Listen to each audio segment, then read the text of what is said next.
This is Story Recap. Today, I'm going to explain an action, sci-fi thriller film called The Last Survivors. Spoilers ahead, watch out and take care. After 10 years without rainfall, Oregon's farmlands have dried up, and water has become scarce. At the Wallace Farm for Wayward Youth, a teenager named Kendal checks for marauders through her telescope before getting water from the barn. She brings the water to the attic, where her friend, Dean, draws distributor caps. After taking a cap and a flask, Kendal leaves. She arrives at another farm where she finds a corpse wearing a gas mask. After checking the place, Kendal leaves water in a jar outside a house and heads to the barn. She tries installing the distributor cap in a Cessna plane, but it doesn't fit. That night, Kendal tells Dean that the cap wasn't compatible. Kendal listens to the ham radio, where a man laments that their water supply won't last. The man asks for help, but Kendal doesn't respond. In the morning, Dean and Kendal hear people searching for water outside. After they leave, Kendal fills up a jar from the water pump. When Kendal returns to the house, a woman suddenly grabs her hand. Kendal aims her gun but realizes she's not a threat when she asks for water. Kendal gives her water and inquires if she's with anyone else. The woman, Sky, shakes her head and points to her leg wound, so Kendal advises her to rest. Kendal warns her against walking out of the valley, but Sky reveals that she's traveling to join her sister. Suddenly, Kendal hears a gunshot and sees marauders shooting the men who just left the farm. Sky advises Kendal against staying because the marauders are always hunting, and her well will eventually dry. Kendal ignores her concern and advises her to go north because marauders hunt in the south. Kendal gives Sky a jar of water and a knife before letting her leave. Later, Kendal meets with a neighbor, Gabriel. Kendal claims Dean is hunting for food, but Gabriel deduces that his health is deteriorating. Kendal reminisces when the land was covered with rice paddies and wonders if it will rain again. Gabriel responds by kissing her, but Kendal pulls away. Kendal asks him about the wreck he found, so Gabriel reveals that it's in the pumping fields. Gabriel offers to help, but Kendal goes there alone. She sees two men dumping waste oil near the fence and an abandoned jeep. When a tanker truck arrives, Kendal hides and watches it retrieve water before leaving. That evening, Kendal spins a globe while Dean points. When his finger lands on Herd Island, Kendal says it's a good spot with abundant water. She imagines that their plane will land on a green field with a stream connecting the snow-capped mountains to the sea. She also imagines seeing penguins and seals when they look through the window. Later, Kendal hears a woman calling for help on the radio, saying there's a masked man outside Dover Farm. Dean tells Kendal not to go, but she notes that he'll be fine without her. Dean argues that he's not worried about himself but can't stop her, so he tells her to stay lucky. Kendal heads to the farm with a shotgun. While scouting the house, she sees two men approaching, but two masked marauders shoot them. On the other side, she sees thugs dragging three captives. When Kendal goes inside, she hears a woman crying for help using the radio. She tells her captor that they don't have anything more, but the man demands that she continues calling for help because other parasites are stealing his water. To force her, they shoot the other captives, and a bullet goes through the wall, nearly hitting Kendal. Kendal looks through the bullet hole and sees the intruders intimidating the woman. A man gives her water, claiming they won't hurt her because they're with a man of God. The captive uses the radio, but she warns listeners not to come because it's a trap, so a captor named Brooke kills her. Brooke's father, Carson, asks his men to search the house before going to the next farm.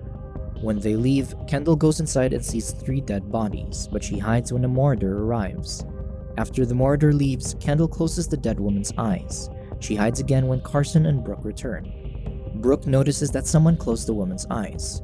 Carson asks Cades, the priest, to pray for her and laments that people in the valley haven't given up despite the drought. He vows to hunt down every survivor for consuming water without his consent. Once they're gone, Kendal leaves. The following day, Kendal finds another distributor cap in an abandoned truck, but it doesn't fit on the plane. Afterward, Kendal stops by the house near the plane to talk to Albie, a young boy who has been hiding there. Albie won't come out, so she assures him that she wasn't followed. Kendal asserts that the plane belongs to her and Dean because they found it, but they'll take Albie when they leave.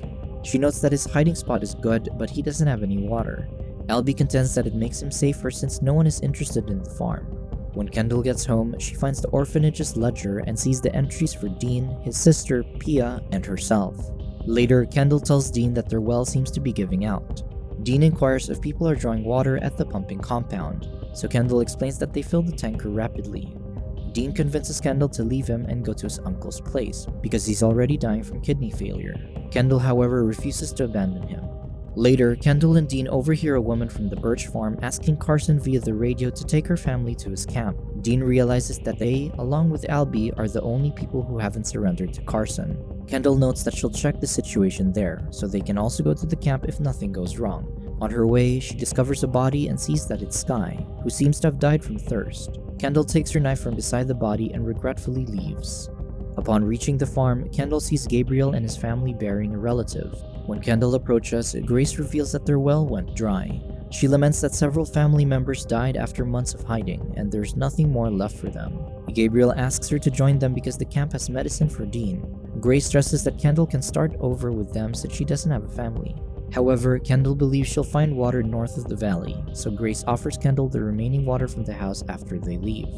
Kendal inquires about their old plane, so Gabriel reveals it was shot down at the pumping field. The family buries their relative with a samurai sword while Kendal gets some water. When Carson and his gang arrive, Kendal hides in the house. The family surrenders to Carson, noting they're unarmed. Carson recites a Bible verse, seemingly sympathizing with them, but he shoots them, leaving only Gabriel alive. As Gabriel sobs in fear, Carson stresses that they had to die because they're old and will only suffer. When Carson asks if there's anyone else, Kendal braces herself as Gabriel reveals that there's one more. Carson asks his men to use heat sensors to search the house. He then chats with Brooke, promising her that the whole valley will soon be hers. When Brooke asks if people will suffer, Carson advises her to think of their deaths as the extinction of a species. A Mordor releases toxic gas in the house, so Kendal covers her face with a cloth. Soon, a man runs out, so Brooke shoots him. Carson asks Gabriel if there's anyone else, but Gabriel says no. As smoke fills the house, Kendal heads to the roof and flees. On her way home, Kendal encounters a Mordor by the train tracks. She tries shooting him, but her shotgun malfunctions. The man tackles her, so Kendal slams a rock on his head. The Mordor then punches her and drags her by the foot. She throws her axe at him and retrieves her shotgun to shoot him dead. Kendal gets home and draws water from their pump, but only gets a few drops. Later, Dean asks if she's hurt, but she avoids mentioning her encounter with the Mordor. Dean asserts that their pump is failing because Carson's company constantly pumps water. He fears that Carson will soon control the valley after draining the wells, so he considers joining Carson's camp. However, Kendal reveals that Carson is killing people instead of taking them there. The next day, Dean and Kendal eat the peaches they've been saving for Christmas outside. Kendal wants to return inside quickly to avoid Mordors, but Dean decides to visit Pia's grave. Dean asks if the grave ties them to the farm, but Kendal swears it doesn't. Dean makes Kendal promise to burn his body when he dies so nothing will tie her there. Kendal agrees, but she contends that they will both leave the valley. After taking Dean to the attic, Kendal goes outside but finds a Mordor scouring the area. Kendal hides and notices that they left the peaches by the door, so she quietly retrieves them. Soon, Carson and his gang arrive. Cadiz calls out to anyone inside, urging them to confess to the murder of the man by the tracks. When no one responds, Carson instructs his men to search the house and gas it. Kendal hides in the attic with Dean. As men with heat sensors approach, they cover themselves with aluminum foil. The sensors beep rapidly as the men approach their hiding place. Soon, they hear a gunshot, but neither of them is hurt. Kendal peeks through a hole and sees Carson asserting that the sensor detects the sun's heat. The Mordor soon release the gas, so Dean and Kendal wear their gas masks. Later, Carson posts a flyer outside to point people to his camp. Brooke notices the jar lid Kendal left and tastes the residue. She suspects that someone might be in the house but stays silent. After failing to retrieve the distributor cap near Carson's compound, Kendal finds a dead Mordor and a skeleton. As she inspects it, the Mordor rises and grabs Kendal by the hair, but she hacks his foot with her axe. She then knocks him down and shoots him in the head. Kendal checks on Albie and finds him under a truck, looking out for Mordors. Kendal asks Albie where he hides in case she needs to find him, but he hints that she's endangering him because Mordors always come after her visits. Kendal vows that they'll flee together, but Albie doesn't believe in promises. Kendal returns home and finds Dean in bed. After holding a mirror to his face, she's relieved upon confirming that he's still breathing. One day, Kendal sees 3 vagrants approaching their farm. She assures Dean that they're safe because the vagrants will leave when they don't find anything. Pitying the vagrants, Dean urges Kendal to help them since they have enough water. Kendal pauses before agreeing and leaves Dean with a revolver. Outside, Kendal overhears a vagrant named Judas, worrying that they'll die before reaching another farm. Kendal slowly approaches and points her shotgun at them. The vagrants claim they mean her no harm. When Kendal accuses them of working for Carson, Claire contends that they're not. Walker explains that people on their farm expected Carson to help them, but he killed everyone except for them. Kendal instructs them to walk to a tower nearby, where she will hand them a flask. On the way, Walker warns Kendal that Carson's posters are a trap. After drinking from the flask, they ask Kendal if she's with a group, but Kendal claims that she's alone. They invite her to go to the mountains, adding that her gun will improve their chances, but Kendal refuses. Later, Kendal tells Dean that the vagrants are just looking for water. Dean confronts Kendal about her giving him her water for a week, so Kendal admits that their pump has been dry for 2 days. They only have enough water for a week, but she didn't tell him because she thought he'd be gone by then. Kendal wants to take the distributor camp outside Carson's compound, but she's worried about being spotted. Dean recalls that the workers dumped their waste oil near the fence, so he takes a slingshot and plots how Kendal can get close to the jeep. Later at the compound, Kendal uses the slingshot to throw burning projectiles at the oil. After igniting it, she retrieves the cap from the jeep and flees while the guards put out the fire. When she gets far enough, she checks the cap against Dean's drawings and confirms that it matches. Kendal shows Dean the cap at home and excitedly plans to take the plane at night to avoid being spotted. The weakened Dean asks her to tell a story using the globe, but Kendal promises to do it later. She happily offers him to drink more water, then kisses him.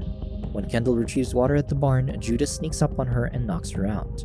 After she regains consciousness, the vagrants reveal that they waited for her to get water to see where their well is. Claire aims the shotgun at Kendal, but Dean shoots Claire.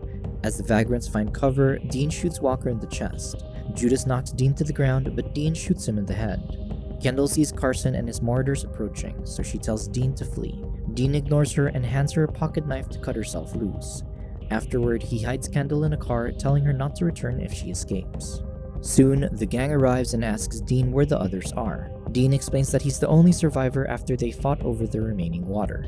Carson notes that the house looks sturdy, so Dean shares that he built it with Mr. Miller. When Dean notes that Miller left him the land, Carson argues that it didn't include the water. Carson contends that the land now belongs to him because he owns the water. When Brooke and the martyr head to the barn, Dean shoots the martyr to stop them. Another martyr lunges at Dean, but he shoots him too. Kendal stifles a cry when Brooke and Carson shoot Dean, while Katie kills the injured martyr that Dean shot. As they inspect the barn, Kendal cuts her restraints and hides behind a sheet. Brooke finds Kendal's flask and hands it to Carson, who pours the water onto the ground. Carson laments that the land is never cleared of people, so Katie points out that it's been cursed before he was born. Carson wonders if he could have saved people, but Katie argues that he must kill them because they only suffer. Carson asserts that someone else will do the same if he doesn't. The gang soon leaves, but Katie's and some men stay to mark the farm as Carson's property. Kendal sneaks out and heads to Gabriel's house. After drinking some water, she retrieves the sword from the grave. Upon returning to their farm, she sneaks up on Katie's and kills him. She then retrieves her shotgun and shoots 2 martyrs inside the house. When she removes their masks, she is dismayed to discover that one of them is Gabriel, who immediately succumbs to his wound. That night, Kendal takes Dean's body inside the house and sets it on fire. In the morning, Kendal installs the cap on the plane, then searches for Albie. She discovers a broken jar by the door and Carson's flyer on the wall, leading her to assume that they have taken Albie. Kendal goes to Carson's camp and sees Albie with Brooke. Kendal throws her weapon over the fence and swims into the pool of oil to sneak into the camp. Inside, she hits a worker with a gun and shoots another. Guards arrive after hearing the gunshot, but Kendal shoots them too. Soon, Kendal spots Albie, so she tells him to hide. Carson comes out and reaches for his gun, but Kendal shoots his hand. Brooke fires at her, but she misses, allowing Kendal to shoot her in the shoulder. When Kendal runs out of ammo, she kills a guard with a sword. Carson remarks that he's impressed because Kendal dared to attack instead of cowering. He figures that she's the last survivor, so he tells Brooke that the entire valley is now hers, and will belong to their family for generations. He claims that he wants Kendal alive, but Brooke can't stand competition. Carson attacks Kendal with a machete, so she blocks it with the sword. When Kendal drops to the ground, she slashes Carson's legs and kills him with 2 fatal blows. Afterward, Brooke kills an injured martyr with Carson's machete and confronts Kendal, noting that they're the only ones left. During the scuffle, Brooke drops the machete, so she hits Kendal in the neck and slams her head against the wall. Kendal almost passes out under Brooke's chokehold, but she breaks free by banging her head against Brooke's. She pins Brooke down and repeatedly hits her shoulder wound before stabbing her wrist with a pocket knife. She then takes her sword and stabs Brooke in the abdomen. Later, Albie asks her about Dean as they head to the plane, but Kendal claims he will stay behind. Soon, they start the plane, hoping to find a place where they don't have to fight for water. Subscribe to watch more videos like this. Turn on notifications. And leave a like, it really helps the channel out. Thank you for watching.